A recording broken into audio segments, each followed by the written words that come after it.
I'm Zita. I'm Jared. Welcome to our home. Come on in.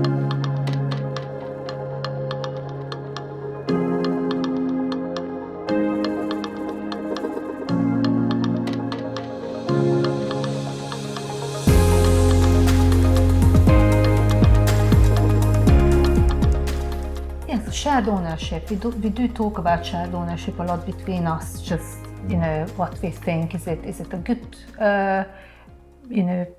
option, or is it not such a good option? What other options are available? I think people jump on the shared ownership option without knowing much what might be out there for them. Yes, exactly. Don't you think? Yeah, I think shared ownership does have its place in UK property ownership for certain people. But I think it's always good to look at what you can afford buying 100% of something, okay? Whether that's a freehold property or leasehold, start from there, and then if you have to look at shared ownership, look at it after exploring what's affordable in terms of 100% ownership, because that is always a better situation. Yes, definitely. I think shared ownership is giving some sort of stability to people, because yes, you pay rent on a portion of that property, but they can't just ask you to move out. No, like if you're renting the whole property, landlord can announce, sorry, I'm selling the house, you have to move, and that could be a massive upheaval for families. With shared ownership, you already get some security and stability in your life. So if that's the only thing you can afford, it's good for that. But people who already own shared ownership properties, a really big percentage of them are complaining about the increased service charge. And so people who can afford it, they are really pushing for buying that remaining share in the property so they can own the whole lot. Yes. Also, they can be difficult to sell shared ownership properties, particularly if you don't own 100% share of that property. They can be more difficult to sell. So they've got a bit more of a limited appeal on the resale side. Yeah, what you need to factor in with a shared ownership is you're going to have a mortgage payment, you're going to have a rent payment, and then you're going to have service charge, which is sometimes quite high as well.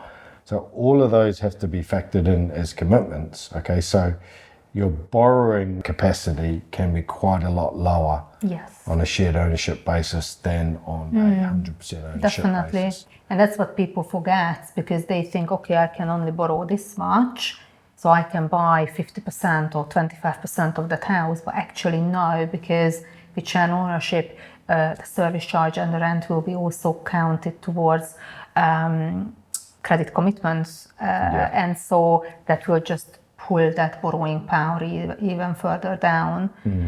I think definitely people who want to buy a property and they don't know what options they have, they just have to speak to an expert, and maybe it's only the shared ownership that's available to them. But if it's deposit driven, now you can buy properties with £5,000 deposit.